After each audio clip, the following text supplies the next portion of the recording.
Assalamualaikum warahmatullahi wabarakatuh.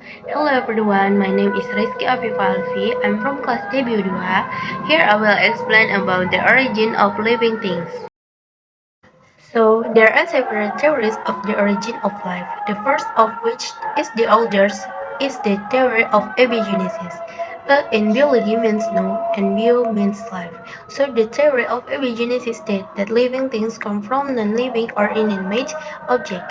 That is the opposite to the theory of biogenesis. The theory of biogenesis states that living things come from living things too.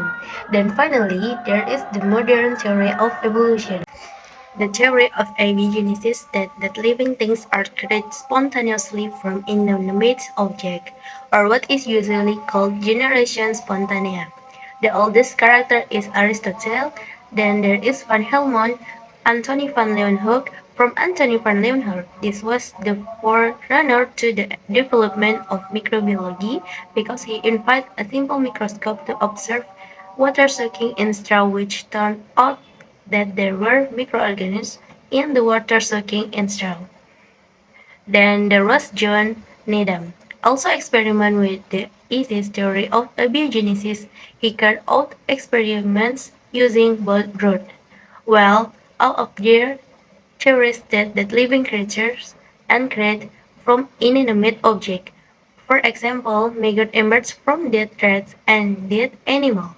Worms emerge by themselves from mud. Then, of course, there are those who disagree. Several figures who disagree state that living creatures were created not from inanimate objects, but from previous living creatures through the process of reproduction. Now that is called the theory of biogenesis. There are several figures who support the theory of biogenesis, including Francesso Redi, Lazzaro Spallanzani, and Louis Pasteur. One Francesso Redi experiment. Francesso Redi, an Italian doctor, in his experiments, he used raw meat put in a container or jar. There are three jars available. The first jar is left open. Then the second jar is covered with gauze, and the third jar is closed tightly. Well, after leaving it for a few days, the meat that was opened in the jar rotted, spreading a bad smell, and then the flies came. Then the flies laid it in container and there were maggots. Then the jar was covered with gauze because there was gauze, so the flies could only smell the bad smell from the outside, and the flies could only lay their eggs on the gauze, and the maggots were only on the gauze. Then the jar is tightly closed. Flies can't enter.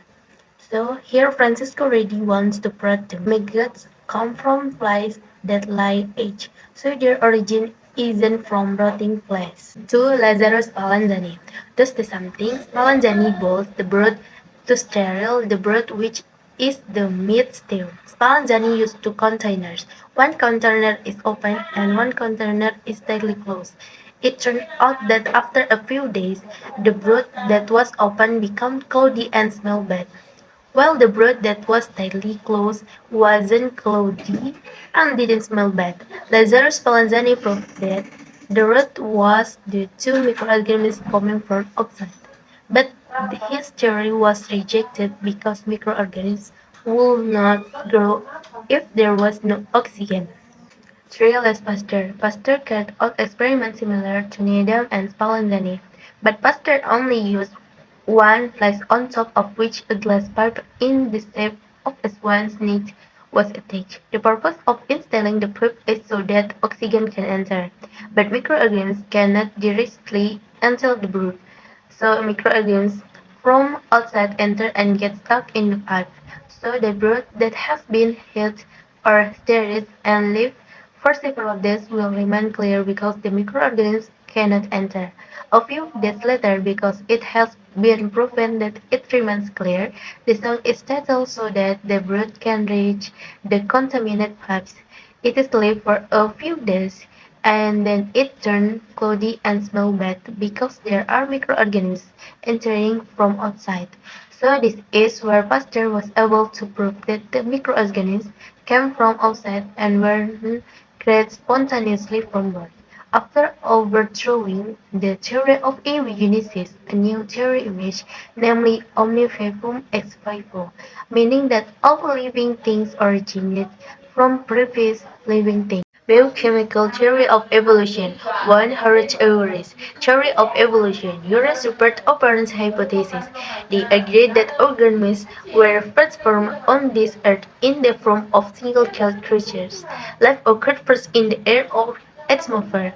The atmosphere is rich in CH4 and H3, H2, H2O. Then there are electrical charge from lightning and cosmic rays. According to Urey, the formation of living things from various molecules of substance in the atmosphere is supported by the following condition. Condition 1. The availability of very large amounts of methane, ammonia, water vapor, and hydrogen molecules in the Earth's atmosphere. Condition 2. The presence of energy existence arising from electric currents of lightning and cosmic radiation which cause the substance to reach to from large molecule of substance. Condition 3. The formation of the simple living substance whose chemical position can be compared to the chemical composition of viruses. Condition for over a long period of time or millions of years, the living substance from earlier develops into a type of organism or a more complex living creature. To Alexander Oparin's theory, Oparin explained that initially the atmosphere of the ancient Earth consists of methane or CH4, ammonia or NH3, water vapor or H2O, and hydrogen gas or H2 due to heating and natural energy in the form of cosmic rays and lightning. These gases change into simple organic molecules. Over millions of years, these organic compounds accumulate in water basins to form primordial soup. The next stage, this primordial soup forms monomers. Monomers combine to form polymers. Polymers form aggregations in the form of proteins. Proteins are the initial form of living cells that are not yet capable of reproduction, but are able to maintain the chemical environment in their bodies. The first organisms to form were prokaryotic heterotrophs which were formed in water. The first organisms to form were prokaryotic heterotrophs which were formed in water. 3. Stanley Miller theory. Stanley Miller conducts experiments to prove the truth of the theory put forward by Urey. Miller used a mixture of gases that are assumed to be present in the ancient Earth atmosphere, namely ammonia, methane, hydrogen, and water vapor in his experiment. Miller boiled the gas mixture at 100 degrees Celsius for a week. At the end of the experiments, Miller analyzed the chemical compounds that formed at the bottom of the test glass and found 3 types of 20 types of amino acids. Thank you for your attention. Assalamualaikum warahmatullahi wabarakatuh.